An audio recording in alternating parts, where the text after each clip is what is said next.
Alors, bon matin. Je suis ici pour vous parler de votre sujet préféré, les budgets, les crédits. C'est ça? C'est bon? OK. Alors, ce matin, je veux juste faire le point sur le processus budgétaire du gouvernement.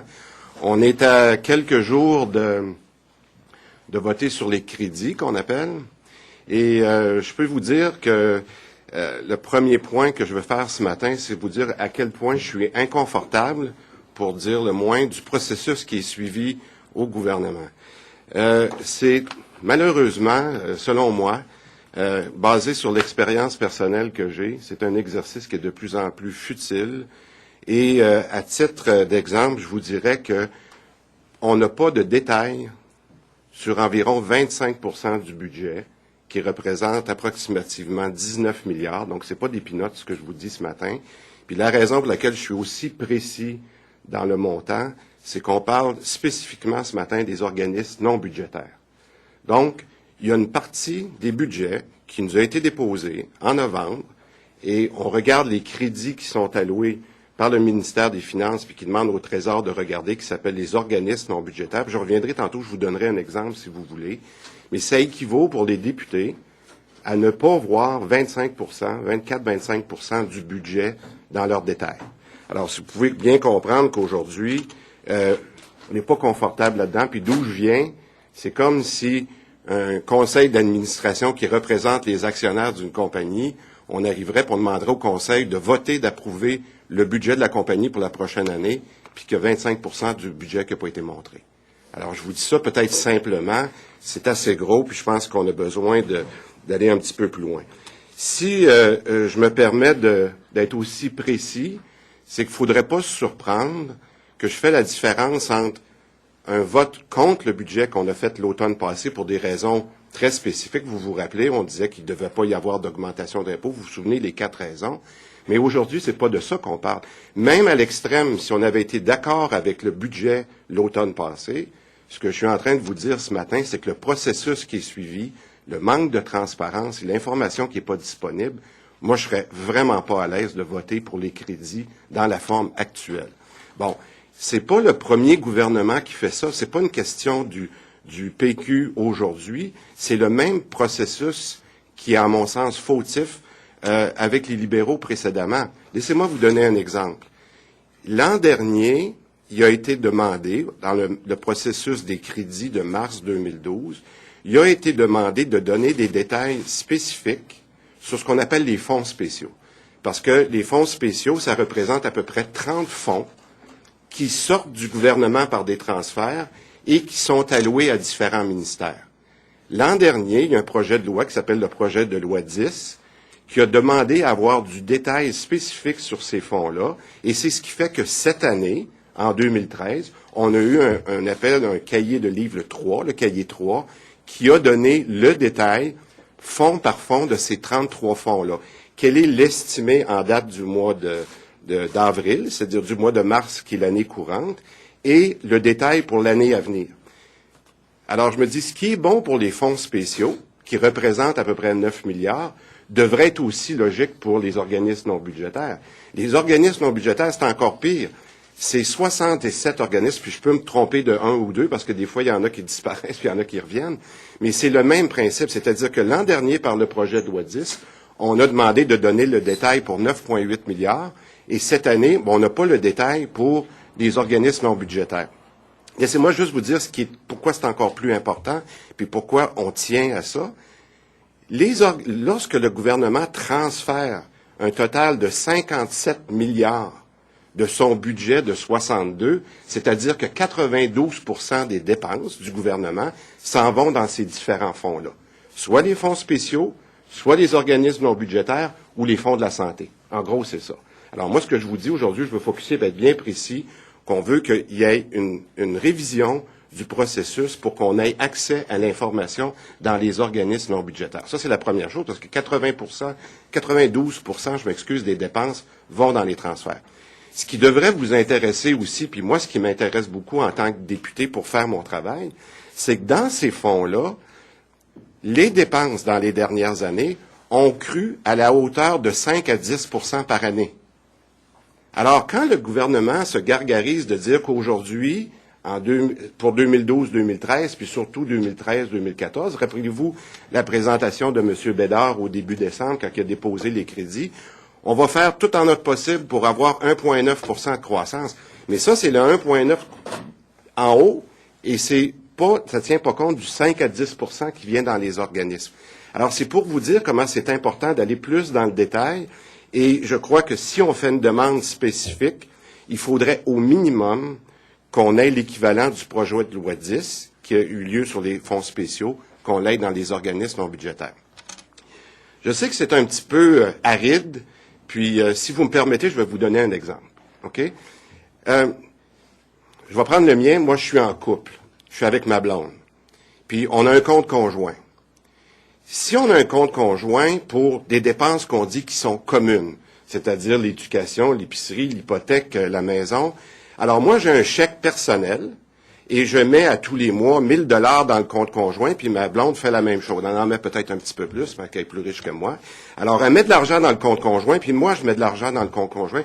Ça, c'est exactement... Alors, mon chèque personnel, c'est le transfert du gouvernement, puis le chèque de ma blonde, c'est d'autres fonds. C'est-à-dire qu'il y a d'autres argent qui vient dans un compte spécifique, ce qu'on appelle les organismes non budgétaires. Pourquoi c'est fait comme ça? Parce que, prenons l'exemple des 67 fonds dont je vous parle, c'est que, par exemple, la régie on va dire la SAQ, par exemple, la Société de l'assurance automobile, reçoit de l'argent du gouvernement, mais elle reçoit aussi de l'argent des contribuables qui vont payer leur permis de conduire. Ça va?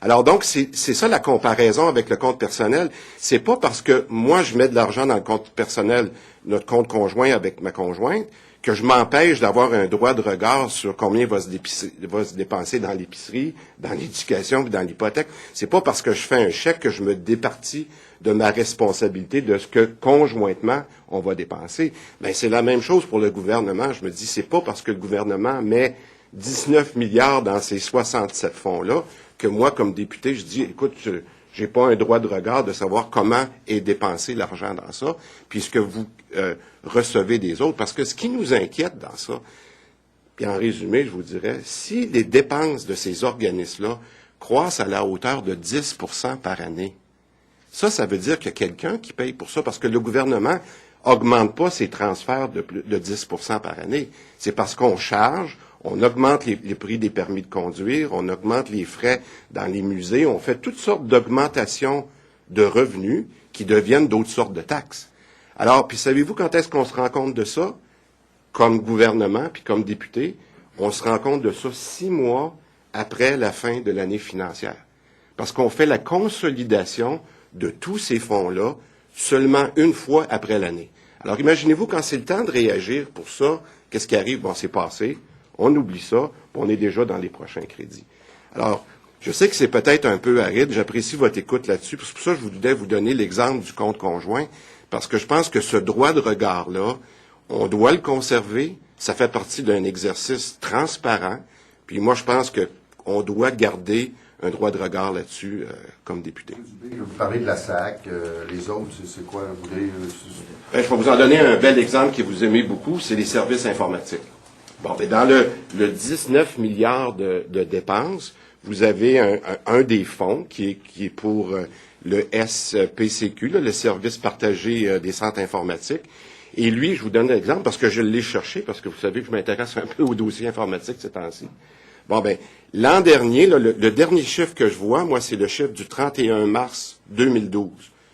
Ça, il y avait pour 775 millions de dépenses du 19 milliards en question. C'est quoi le chiffre de 2013? 2013, là, l'année financière, elle se finit dans 45 jours. Là. J'ai aucune statistique sur 2013, puis j'ai aucune statistique sur 2014. Alors, je suis en train de vous dire que, puis ça, c'est un des 67 fonds. Là. Alors, mais je vous dis pas que le gouvernement est malhonnête, mais j'aimerais vous dire qu'au moins il est opaque. Alors, laissez-moi vous prendre cet exemple-là. Merci pour la question en informatique. Moi, dans le fond, ce que j'ai demandé, là, le 7 février, quand je me suis rendu compte que c'était pas là, on a envoyé, j'ai demandé, il y avait vous regarderez dans les vidéos qu'on a regardées, là, j'ai demandé à M. Bédard, j'ai dit, écoutez, on a l'information pour les fonds spéciaux, mais qu'est-ce que vous faites avec ça? On va regarder ça. C'est ça la réponse que j'ai eue. J'ai appelé quelques jours après le président de la commission du 7 février. Pas de nouveau. Le 11 février dernier, lundi passé, J'ai envoyé une lettre formelle au président du Conseil du Trésor, puis au ministre des Finances, puis j'ai dit, je vais-tu avoir une réponse? Je vais vous dire, on est aujourd'hui, là, pas plus de réponses. M. Deltel a fait une demande spécifique au président de la Chambre, M. Chagnon, pour leur dire, on peut-tu avoir l'information d'avance? Je suis en train de vous dire que il n'y a pas beaucoup c'est pas mal de silence radio au gouvernement. Alors moi, j'aimerais vous dire que je pense que c'est pas normal qu'il n'y ait pas plus de transparence de l'information. Mais M. Dubé, est-ce que vous allez voter contre les crédits? Absolument. Je peux pas, en mon fort intérieur, comme personne avec mon bagage, de dire, vous me cachez 25 du budget, puis je vais aller donner un chèque en blanc au gouvernement pour 19 milliards. C'est ça que ça veut dire. Je m'excuse de vous donner cette image-là, là, mais c'est carrément un chèque en blanc de dire, je vous fais confiance qu'il y a 19 milliards des transferts qui est bien alloué. Moi, je peux pas être pour ça. Donc, uniquement pour les motifs d'opacité que vous évoquez, c'est la seule raison pour laquelle vous allez vous opposer? Non, ce que je vous dis, si vous me demandez par rapport à ça, la réponse c'est non. On a déjà voté contre le budget l'automne passé, c'est difficile d'accepter les crédits, les deux. Mais ce que je vous dis, la question de votre collègue, je peux pas dans mon fort intérieur, comme personne de finance, me faire cacher 25 du budget et être pauvre. Mais ça, M. Dubé... Ne votiez pas contre, ce serait qu'il y ait une révision du processus. Ben, et on a-tu le temps d'en faire? Ben, écoutez, le gouvernement peut faire deux choses. Moi, j'en ai fait une petite feuille là, pour résumer, si ça vous intéresse, je vais la montrer. Là, parce que même dans les fonds spéciaux, c'est un petit peu compliqué d'aller chercher l'information. On le fait. Ça se résume dans une page, puis je pourrais vous la montrer si ça vous intéresse. Mais cette même sommaire-là, le gouvernement, dans à peu près 1 heure cet après-midi, pourrait nous la donner pour les organismes non budgétaires. Et c'est pour ça que j'ai décidé de faire la présentation ce matin, parce que ça fait 10 jours qu'on la demande, qu'on n'a rien eu. Je leur donne une dernière chance. On va voter là-dessus demain, ou peut-être, dépendamment comment ça va se développer, peut-être jeudi. Je pense qu'au minimum, ils devraient nous fournir ça. Au minimum. Deuxièmement, pour répondre à votre question, on va demander, dans les prochains jours, puis je pense que ça devrait venir du gouvernement, d'avoir l'équivalent du projet de loi 10 sur les organismes non budgétaires, comme il a été fait sur les fonds spéciaux l'an dernier. Ça va? Mais ça se faisait, vous saviez déjà, par rapport aux années passées, bon, je sais que vous n'étiez pas là, mais du temps de la CAQ l'an dernier et de la VQ avant, qu'il n'y avait pas de transparence, entre guillemets, sur ces fonds auxquels vous faites référence. Alors pourquoi n'avoir demandé qu'au début du mois de février, alors que, en regard des dernières années, vous auriez pu dire à chaque année, on observe ça, pourquoi pas avoir fait la demande plus tôt? C'est un bon point, et c'est pour ça, parce que quand on a reçu l'information sur les crédits, on a vu que ça l'était disponible dans les fonds spéciaux. On a commencé à regarder, puis vous savez, on reçoit, vous l'avez vu, là, on reçoit des camions de documents. Fait que moi, puis je me souviens, j'ai eu le premier crédit auquel j'ai assisté, c'est le travail avec Mme Maltais, le 4 février. Puis là, j'ai demandé à mes gens, j'ai dit, bon, ben là, montrez-moi donc ce sommaire-là, parce que, exemple, dans Travail, j'avais un des fonds spéciaux qui était, par exemple, la Commission de santé et sécurité, la CSST. C'est 2,7 milliards. J'avais aucun chiffre sur le 2,7 milliards de dépenses. Je ris, là, mais c'est pas drôle ce que je vous dis là. Alors moi personnellement, puis je m'en excuse, je m'en suis rendu compte le 4 février. Puis là, j'ai demandé à mes collègues, ben ils ont dit, c'est comme ça. Puis ça a toujours été comme ça. Ben, désolé, ça n'a pas de bon sens. Si vous voulez que je vous dise. Alors, si ça a été une bonne idée de le faire pour 9,8 milliards, ben imaginez-vous pour 19. Vous allez voter contre quel crédit? Crédit du Conseil du Trésor? On va voter, regardez. Tous les crédits? Tous les crédits, parce que, merci de votre patience, là, mais vous regardez ça, on a 62 milliards de dépenses dans ce qu'on appelle le non consolidé. Hein? Bien, sur 62, je vous l'ai dit, le gouvernement, il en prend 57 puis il descend dans tous ces 110 fonds-là en dessous. C'est difficile de savoir où ce qu'il est. Hein? Puis moi, ce qui m'inquiète, puis j'ai sorti ça il y a une semaine, puis il n'y a pas personne qui en a parlé, on a peut-être le même trou de 800 millions, 1 milliard qu'on avait avec M. Bachand. M. Bachand s'est servi de ces fonds-là pour cacher son déficit de 800 millions l'année passée. Qu'est-ce qui me dit aujourd'hui que j'ai pas le même problème? Je vais vous donner un autre point à réfléchir. Je veux pas vous compliquer ça, mais pour vous dire comment ça m'intéresse. On est rendu le 19 février, c'est la fête de ma fille, à qui je souhaite bonne fête aujourd'hui, ma plus grande. On est le 19 février, puis j'ai pas encore les états financiers du 30 novembre. Là, on a un gouvernement qui fait des coupures qui sont, à mon avis, mal ciblées, mur à mur. Vous voyez comment ça nous fait mal, là? Puis nous, comme critique financière, on n'a aucune information plus à jour que le 31 octobre 2012. Fait qu'en même temps, on nous demande d'approuver des crédits qui sont pas complets, puis j'ai aucune mise à jour. Là. J'entendais encore Mme Marois la semaine passée de dire qu'ils sont pris avec un déficit excédentaire de 1,6 milliard. Ben, s'ils ont l'information financière plus à jour, qu'ils la sortent. Alors, la deuxième demande qu'on fait, c'est d'avoir, je parle pas d'un grand énoncé économique puis d'une mise à jour, qui sortent des états financiers un peu plus récents. Ils sont capables de le faire pour les fonds spéciaux. Pourquoi qu'ils le font pas pour l'ensemble du gouvernement? Je pense que ce serait le moindre qu'il faut faire envers les contribuables de donner de l'information plus à jour. Mr. Dubé, can you tell me why you plan to vote against these credits? What's the problem here? Well, the problem is a problem first of transparency and governance. In terms, I'll start with governance. In terms of governance, if you ask me to approve something, you need to give me the information, okay? Because if I'm not a rubber stamper, and I think the minimum that you should give to any deputy, whatever they are, from the opposition or from government, you should give them the information. Right now, what I'm saying is there is 25% of the budget that I don't know about. It limits within what we call specialized funds that are outside of the budget, but they're probably approximately 67 of those funds for $19 billion.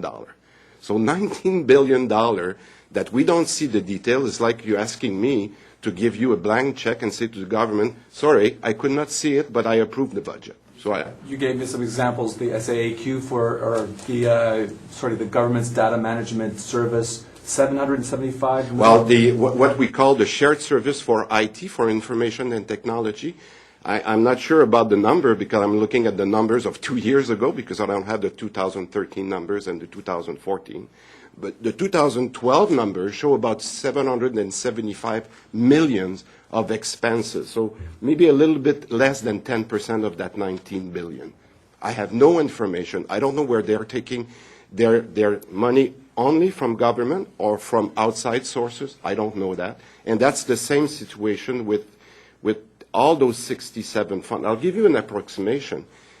I said 19 billion of expenses. The only thing that I know is the government is transferring roughly 11 to 12 billion to support that. So the government needs to go outside to, again, the taxpayers, to charge them the difference of that 7 billion. I know you're very concerned about spending, the government's priorities in terms of spending. Do you think they can afford a gun registry? I think they can afford a lot of things, but they need to question a lot of things too. I don't want to get into gun registry, but I'll say there is some basic information that we, as deputy, should be made aware of. And the point that I was making earlier, if you don't mind, we are mid-February. The year end of the government will end in less than 45 days, and I'm still relying on the financial statement of October 31st.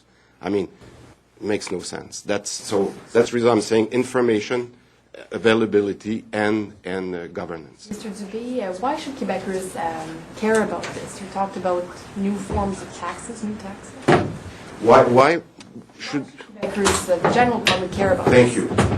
Because you see, right now, what I think is bugging me a lot is we're cutting in a not a target way. It has not been planned. All those cuts that the government is putting on all the agencies, on all those funds. And we don't even know what is the current status of the government. In terms of spending, I talk about timing. So basically, we're cutting, but we don't know the status. The only one that knows right now is the government, and I think as a position, we're not doing our job. What's the direct impact on Quebecers? Well, it's very... Say, for example, that if we had the time to question each of those funds, I have no problems telling you that, like in any business, any government, any organization, they are probably saving of 2 to 5% globally that we should look at, that we could save. You remember what we said about structure, schools, everything, health agencies. So right now that's the problem. We're not looking at the big picture. We're not looking at the normal saving that we should do, and we're cutting in the services, and that's what is hurting. And I think if we had the value of looking at it properly, I don't think we would have those difficult cuts that the government is imposing on population. Merci. La question, ça peut sans rapport au point de ce matin.